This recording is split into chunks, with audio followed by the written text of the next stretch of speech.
Good morning students, how are you? कैसे हो आप लोग? उम्मीद करता हूँ आप लोग अच्छे होंगे, घर पे होंगे, आप लोग स्वस्थ होंगे। सो आज का जो हमारा टॉपिक है बेटा वो अमीन्स है। बेसिक कॉन्सेप्ट ऑफ अमीन्स के बारे में हम लोग डिस्कस करने वाले हैं। अमीन्स क्या होते हैं बेटा? अमीन्स आर जर्नली क्या होते हैं बेटा? अमोनिया डेरिवेटिव होते हैं। जर्नली अमोनिया डेरिवेटिव होते हैं। ठीक है, बात करते हैं सबसे पहले अमोनिया की। अमोनिया में यहाँ पर नाइट्रोजन की जो हाइब्रिडाइजेशन है बेटा sp3 है। इसकी जो ज्योमेट्री है दैट इज टेट्राहेड्रल है, और बेटा इसका जो स्ट्रक्चर है वो पायरामिडल है। क्लियर है आप लोगों को? तो sp3 हाइब्रिडाइजेशन होने से हाइड्रोजन्स के बीच का जो बॉन्ड एंगल होगा वो 109 डिग्री 28 मिनट होना चाहिए, लेकिन due to lone pair and bond pair repulsion, इसकी वजह से इसका बॉन्ड एंगल ओनली 107 डिग्री है। क्लियर है? बात करते हैं अमीन्स की। अमीन्स बेटा अमोनिया के डेरिवेटिव्स हैं।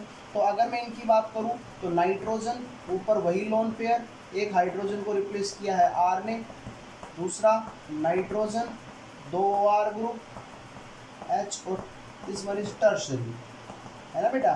सो यहाँ पर भी जो इनका बॉन्ड एंगल होगा वो 107 डिग्री ही अप्रोक्सीमेटली नियरली होगा। हाइब्रिडाइजेशन भी sp3 होगी, ज्योमेट्री टेट्राहेड्रल रहेगी, स्ट्रक्चर पिरामिडल रहेगा। यहाँ पर भी ऐसा रहेगा, लेकिन यहाँ पर जो बॉन्ड एंगल है वो नियर बाई 108 डिग्री के आसपास आता है। क्योंकि सर आर ग्रुप बल्कि ग्रुप होने की वजह से, आर ग्रुप अगर बल्कि ग्रुप है तो उनकी वजह से स्टीरिक हिंड्रेंस रिपल्सन बढ़ जाएगा, और जिसकी वजह से इनका बॉन्ड एंगल भी थोड़ा सा बढ़ जाता है। तो इनका बॉन्ड एंगल वेरी क्यों करता है? Due to the lone pair bond pair repulsion की वजह से। क्लियर है आप लोगों को? तो ये छोटी छोटी बातें थी जो मैंने आप लोगों के साथ शेयर की। उसके बाद मैं आप लोगों के साथ बात करना चाह रहा हूँ कि isomerism in amines. Isomerism in amines, amines के अंदर आप लोग आइसोमेरिज्म को देख लीजिए।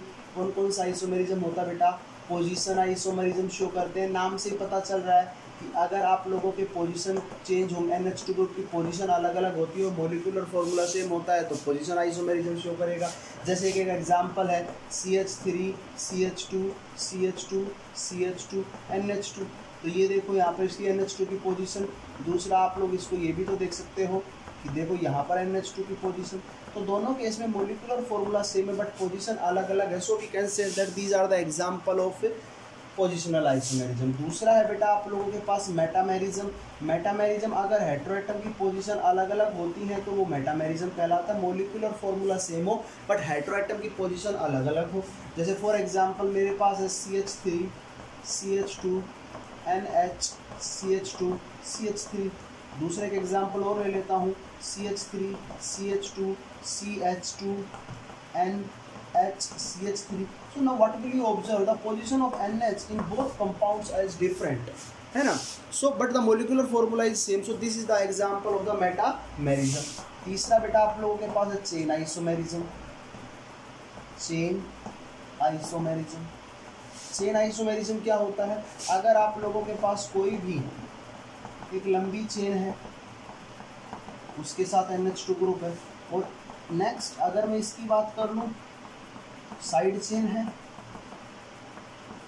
देखो दोनों की मोलिकुलर फॉर्मूला सेम है बट दोनों की चेन डिफरेंट है। तो चेन डिफरेंट होने की वजह से हम लोग बेटा क्या कह सकते हैं यहाँ पर इनको कि both are the examples of the chain isomerism. Clear आप लोगों को? तो ये आपके पास चेन आइसोमेरिज्म था। ओके, चलते हैं आगे की तरफ। नेक्स्ट बेटा आपका फंक्शनल आइसोमेरिज्म। क्या होता है फंक्शनल आइसोमेरिज्म? उसको भी आप लोग देख लीजिए। फंक्शनल आइसोमेरिज्म क्या होता है बेटा? फंक्शनल आइसोमेरिज्म, अगर मान लो मेरे पास क्या है, कोई भी एक अमीन्स है और ये कुछ इस प्रकार का अमीन है CH3 CH2 CH2 NH2, है ना बेटा? ये अमीन है। तो अगर मैं इसकी बात करूं तो इस कंपाउंड का और इस कंपाउंड में क्या होगा बेटा बताओ? मोलिकुलर फॉर्मूला सेम रहेगा बट यहाँ पर आपका ये प्राइमरी अमीन था, ये आप लोगों का सेकेंडरी अमीन हो गया।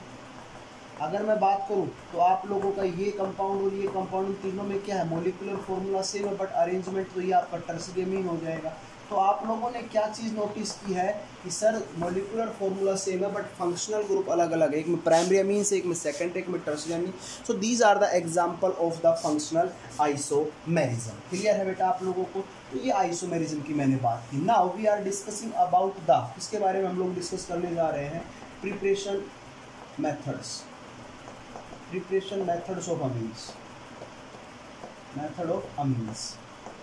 बेटा प्रिपरेशन मेथड ऑफ अमीन के अंदर मैं आप लोगों के साथ बात करूं, नाइट्रो ग्रुप, अगर आप लोग C triple bond cyanide group, isocyanide group, इन सभी का क्या करवा देते हो बेटा, रिडक्शन करवाते हो, तो आपके पास किसकी फॉर्मेशन होती है, अमीन्स की फॉर्मेशन होती है। क्लियर आप लोगों को? तो बेटा कैसे होती है जरा देखते हैं। तो सर रिडक्शन करवाने के लिए किसकी रिक्वायरमेंट पड़ेगी बेटा आप लोगों को, रिड्यूसिंग एजेंट की रिक्वायरमेंट पड़ेगी। रिड्यूसिंग एजेंट्स आपके पास कौन कौन से होंगे, LiAlH4 होगा, sodium in presence of ethanol होगा, Sn in presence of HCl होगा, Fe in presence of HCl होगा, उसके बाद H2 निकल प्लेटिनम प्लेटिनम होंगे बेटा। तो आप लोग पढ़ के आ चुके हो सब पहले भी कि ये सब किसका काम करते हैं बेटा, रिड्यूसिंग एजेंट्स का काम करते हैं। तो अगर आप इनके अंदर कुछ रिड्यूसिंग एजेंट डाल रहे हो तो वो रिड्यूसिंग एजेंट कुछ इस प्रकार से होंगे। समझ में आई आप लोगों को बात? क्लियर है? तो अब क्या क्या बनेंगे बेटा, RnO2 का अगर रिडक्शन कराओगे तो क्या बनेगा बताओ बेटा, रिडक्शन कराओगे तो क्या बनेगा, RnH2। आप इसका रिडक्शन कराओगे तो क्या बनेगा बेटा, RCH2NH2। और आप इसका रिडक्शन कराओगे तो क्या बनेगा बेटा, सेकेंडरी अमीन, RnHCH3। समझ में आई आप लोगों को क्या बनेगा, RnHCH3। This is our product. Clear आप लोगों को? तो इस प्रकार से आप लोगों का अगर नाइट्राइल का रिडक्शन कराते हो तो एक कार्बन बढ़ जाता है और ये प्राइमरी अमीन्स बनते हैं। But in the case of the isocyanide the product is our secondary amines. Clear है बेटा आप लोगों को? सेकेंडरी अमीन्स बनते हैं। क्लियर है? चलते हैं।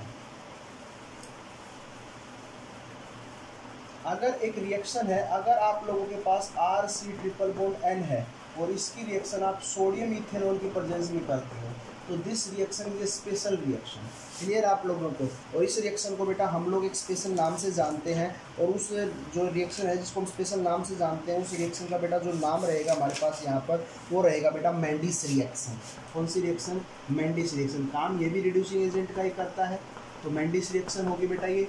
और प्रोडक्ट वही आपको पता है क्या बनेगा, RCH2NH2। This reaction is known as the Mendius reaction. Clear है आप लोगों को?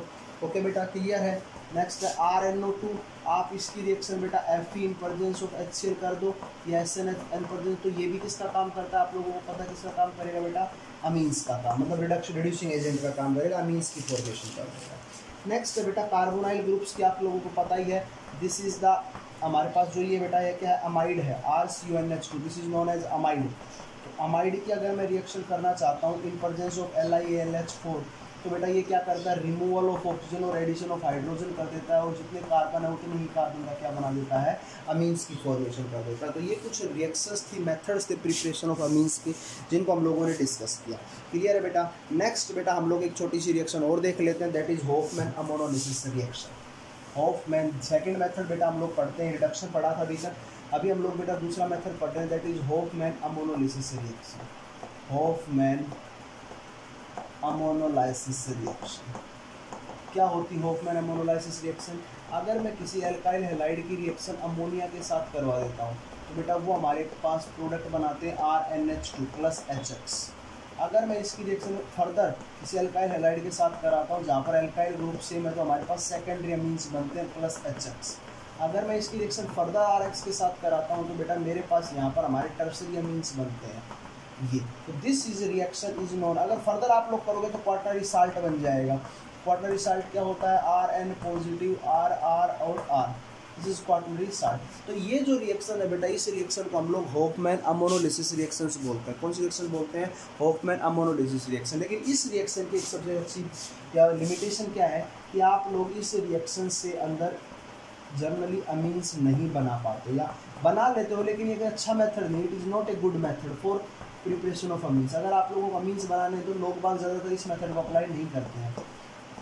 क्यों नहीं करते हैं? रीज़न क्या है इसके पीछे? इसके पीछे का जो रीज़न है वो रीज़न ये है कि सर इस रिएक्शन के अंदर आप लोगों का प्राइमरी अमीन, सेकेंडरी अमीन और टर्सरी अमीन और क्वाटरनरी का क्या बनता है बेटा? मिक्सर बनता है, और जिनको सेपरेट करना हमारे लिए क्या हो जाएगा? मुश्किल हो जाता है। तो इस वजह से हम लोग कहते हैं कि सर हॉफमैन अमोनोलिसिस मेथड जो है वो एक अच्छा मेथड नहीं है प्रिपरेशन ऑफ अमीन्स के लिए। ओके बेटा, क्लियर है? तो आज की यूनिट के अंदर वीडियो के अंदर इतना ही, बाकी हम लोग कल की क्लास के अंदर डिस्कस करेंगे। Okay, thank you, have a nice day.